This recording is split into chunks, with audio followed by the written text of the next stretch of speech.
What is going on, you guys? So today we're actually going to be going over all the weapon types in Wolong, and I will be telling you what I think are the best weapons for PvP. Now do remember, this is purely subjective, meaning anything I say here is just in my opinion and what I think is good and what is bad from my experience in using them. So obviously, with one weapon I think might be bad, you might think is very powerful because you've used it a lot, so you enjoy it, you like it, and remember that just because I put a certain weapon lower than anything doesn't mean it's worthless.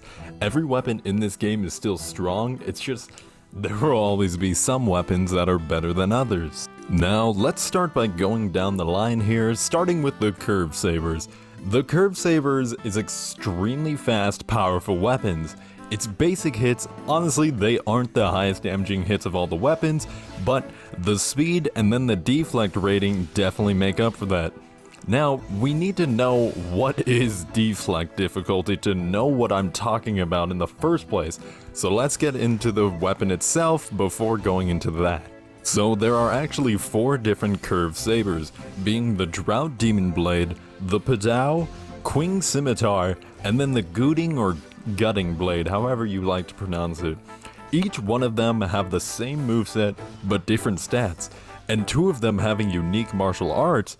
Now, looking at these stats, seeing the base stats alone, you're probably looking at the Drought Blade, and you're thinking to yourself, wow, 155 damage over the next highest being 91? That must be the most powerful. And that's not fully true, because there are just base stats, meaning that they're different stat scaling that changes with each upgrade, causing the damage to change as the weapon gets higher. So the Drought Blade already having a base A- scaling in this versus none of the other ones having a single stat in A or higher, it's obviously going to be the one that starts out the strongest. Anyways, this isn't fully about the weapons that are specifically strongest, I just wanted to point that out so you're not instantly assuming which specific weapons are like the best of the best, and I can make another video on individual weapons at some point if you would like to see that and if you enjoy these tier lists. Okay, so onto the deflect difficulty I was talking about earlier. You can see here the highest deflect difficulty is 125%, and then the lowest is being 113%. So think about 100% being like the base middle ground, the average if you will, for deflect percentages. So having a higher deflect difficulty means it's actually easier to get deflects off on that weapon versus one with a lower difficulty. So, seeing here, the Quing Scimitar actually has the highest deflect above the Gutting Blade, being second, making it the easiest to get deflects off. So making these weapons very easy to use and do well without having to perfectly time your deflects. So, decent damage, high speed, high deflect percentage, this easily puts the curved saber in the A category, and it is a great first weapon to use for beginners. Then that leads us into the next weapon, the dual halberds. And I will just come out and say it, these weapons already are not good. The damage on them is abysmal, they have speed to them, but with how fast they manage to attack, it's actually not good because then it makes it super easy to parry. They are not good with anyone who knows how to actually deflect. Then honestly, against people who don't know how to deflect, if somebody is just spam dodging, they're going to deflect your thing anyways, because every one hit, you do a second one, which messes you up multiple times. Because you might whiff the first hit, or hit the first hit, and then they'll deflect the second hit. If you hit someone out of stam so that you're able to actually be able to get your critical strike off of them, if you hit them with one hit, you hit them with the second hit. So the first one's going to knock them into the critical state, and then the second hit's going to knock them out of it because it's a double hit. It is very, very bad. And then if you see on screen, the deflect difficulty is under 100%, which it's not too far below, the lowest being 86, almost 87%, so it's not horrible, but you have to attack a lot with this weapon, and whenever you attack, you're stuck in the animation of attacking. So the chance of you actually being able to just attack, deflect, it's not gonna happen because you're just stuck in animations constantly. The one and only thing that I think that it has going for it is the heavy attack, because if you do a light attack and do a heavy, you'll actually do this charging poke and you'll like catch up to people. So that's the only good thing in my opinion, which then is going to lead this weapon down over to the C category. Now I really want to put it in D, but I have a few friends who do use this weapon and they have still convinced me that it's not the worst weapon. It still has some sort of value to it. So now let's move into the dual Sabres, who are basically like the dual Halberds, less idiotic brother. They have nearly the same, I guess, moveset pretty much, just their heavy attacks are different, which I prefer this one's. I don't know why. I prefer this one's moveset, I prefer its attack a lot better, and man, look at that deflect difficulty, up to 133%. Yeah, that's very fatty. But besides that, the damage on them is maybe a little bit higher, the martial arts skills on them are pretty much just as bad, every single one of them is super readable and super easy to deflect. But mainly because the deflect is so much higher, you're not stuck in animations like you are with the other one. I would select this one and put it in about the B tier, just slightly better than what I would put the Halberds at. And while we're here, we might as well go at it. Dual swords, pretty much the same. I'm putting it in the B tier because it's literally the same as the dual Sabres. It has the same moveset, it has about the same damage. There's nothing too different about it. It's once again just a slightly better version of the dual Halberds. Next, we're going on to my beauties, the amazing Glaive. Now, to me, this is my favorite weapon, so my opinion may be a little bit biased here, but there's a reason for it. That is because of how powerful it is. So the damage outright on these weapons already is amazing. One of the highest damaging output weapons I have seen in this game. The basic attacks on it alone, they aren't super fast, they're not super slow, they're pretty easy to deflect if you just throw them out outright, but that's what kind of makes it really nice of a mix-up, because if your basic attack is this long swing, its running attack is a quick poke that most people do not expect. They never see it coming, so it's really easy to bait people who are just trying to bait out your attacks to try and deflect them. So you just running around them, they're expecting a really slow attack, and then you pop them right really fast with a quick attack. And then of course, as you can tell, its deflect percentage is actually very, very low. So this weapon is kind of like a skill-based weapon in the terms of deflecting at least. You're going to have to actually time them. So it's not a beginner weapon to get used to. You can't just go in and instantly be mopping the floor with everyone, trust me. Then even though it's a fast poke, it does a lot of damage. It's nothing to like scoff after. And then let's talk about the looks. Oh my god, best looking weapon in the game. Just, in my opinion, I love the Glaive's looks. They've always been some of my favorite weapons of all times. So, with that all being said, you got speed, you got mix-ups, you got damage, the martial arts aren't too bad, so that would put this weapon, in my opinion, in the S category. The next weapon coming up now is the big bad Halberds. Now, speaking about these is kind of sad, because the damage output them, oh my god, they are very strong, very, very high damaging weapons, but their moveset is a little weird. They're basic, just, if you're just spamming R1s, very bad. It locks you in an animation, you will pretty much never hit anyone with anything from that. Their heavy attack is this weird jolting, spinning thing. It's really bad too, super easy to deflect, all of the attacks pretty much are. The deflect difficulty being down to 84% at the lowest is, it's not bad, it's not great either, it's definitely something you're gonna have to get used to.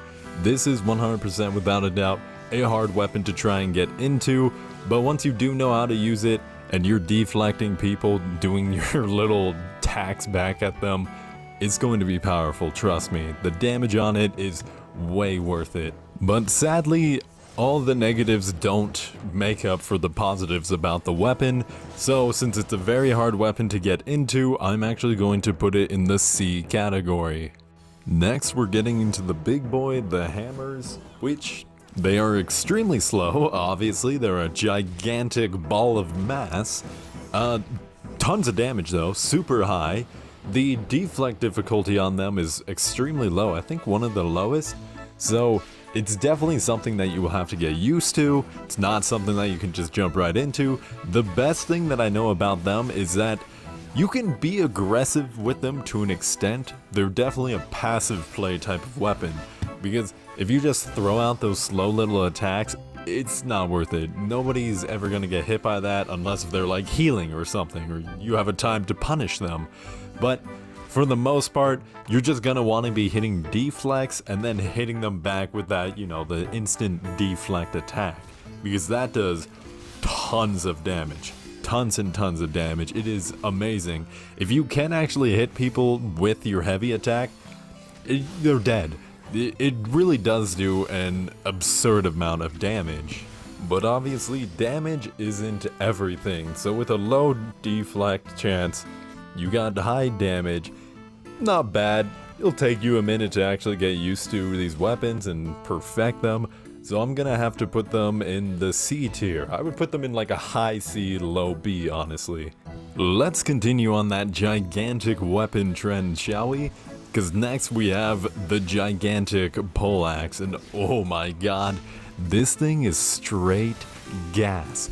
It is so powerful, it is insane. Something that's crazy about it is that you can just dash around in a circle, like doing that dodge, the actual dodge, not the deflect, the dodge. If you can just keep spamming that with A in agility, you can just keep doing this dodge R1 attack, or sorry, a dodge light attack, and every single time you do it, it just throws out a really fast thing. So you dodge R1, dodge R1, dodge R1, and it's super fast, super high damaging. And what makes it so good is this martial art, man. The Impregnable Keep is probably the strongest martial art in the game, honestly. It is insane. You go in this crouching state, if anyone hits you, you parry it, and you do an attack back. That just absolutely annihilates people. It is so powerful. And just because of that martial art alone, and then with the damage that this thing outputs, this thing is easily going up to an S tier on the category. So now I think it's time to come down from that high note, because we're talking about the spears now. We have the slashing spear, and then we have the regular spear, which neither of them are really better than the other. They are both pretty much just bad. The slashing spear itself, it has a very slow moveset for some reason, even though it's supposed to be a spear, but it's a slashing spear. So the initial hit is like this weird downward swipe. It's not good, like, at all. The damage of it is pretty much abysmal, extremely low, can't really do much. That's just it. There's not much to it. The weapon arts on it, or martial arts, sorry, it's like, they don't really do much at all. They're very bad. The regular spear, the initial poke does a lot of damage. On that very first hit, it does a lot of damage, and then the rest of the combo does nothing. It is horrible. It has one good martial art, which is what you just saw me use there, where you spin around and just go really far forward and hit a ton. That is really good, because if you hit someone with the initial hit, all the other hits are guaranteed to connect. So that's amazing, but it's still super easy to parry. They're slow, and they don't do too much damage. So, in my opinion, these are going down to the very bottom D tier. Alright, let's kick it off now with our final three, and this one is going to be about the Staves, or the Staves, whichever one you want to call it. And oh my god, gas again. Insane, man. The damage output on these things is absolutely outrageous. They have super high damage, like if you have a great weapon, it does that kind of damage on top of the speed of like quadruple dual swords. It is so fast, so damaging. It's honestly, in my opinion, probably the best weapon in the game. It is just, it's too good for its own good, in all honesty. Its neutral heavy attack does this weird stab that has tons of range to it. It has a huge windup, so it throws people off. And if you go from a light to a heavy, it will do a 1-2 strike. And if you hit someone with the first hit, the second one is guaranteed. They can't get out of it, and it does so much damage. These weapons are extremely versatile. They can fit in almost any build that you want to play as. There are so many of them. There's 7 of them?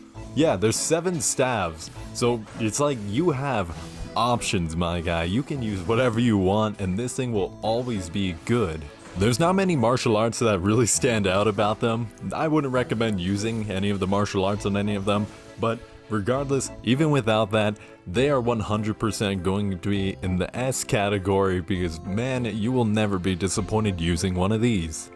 And now we've reached the final 2 weapons, and it's basically the same weapon, let's be real here, because there's the straight saber and then the sword, which the straight saber, there's just 3 of them. It's kind of like the sword's little brother. It's just a very basic combo, nothing too crazy about them, but that's not bad. That is not a bad thing at all. They have a slightly above average deflect difficulty, so they're pretty easy to use. There's nothing like super flashy about them, but their damage is good, their combo is really good too, you don't get stuck in animations, their deflecting is great.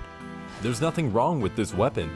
So I would have to put this one easily in the A tier, but that then brings us to the swords, which, as you can tell, there are the most weapons in the game being swords. There's so many of them. They are still the same moveset as the straight sabers, but they're so versatile. You have so many options to use. They have some great, and I mean great, martial arts skills. There's so many unique ones that you're able to use that are super powerful. They don't punish you. They're ranged projectiles. They're super good, super simple. Anyone can use them and be good with them practically. The deflect on them, just pretty much average. You won't have trouble trying to learn how to deflect on this thing. So because of how easy it is, how versatile it is, I'm easily going to be putting this in the S category. Something this simple, you're probably thinking, that makes no sense. But to me, anyone can use this and they can do well with it and not have any problems with it. I think that's deserving of being in an S tier category, don't you? Now, obviously, my opinion is not your opinion, but this, in my opinion, is exactly how the tier list should be labeled. But regardless of that, I am still curious in your guys' opinions. What do you think about this tier list? Where would you put things differently? I want to know what you think are your best weapons. What are your worst weapons? What are weapons you hate constantly seeing? Anything like that. I still want to know what you guys think.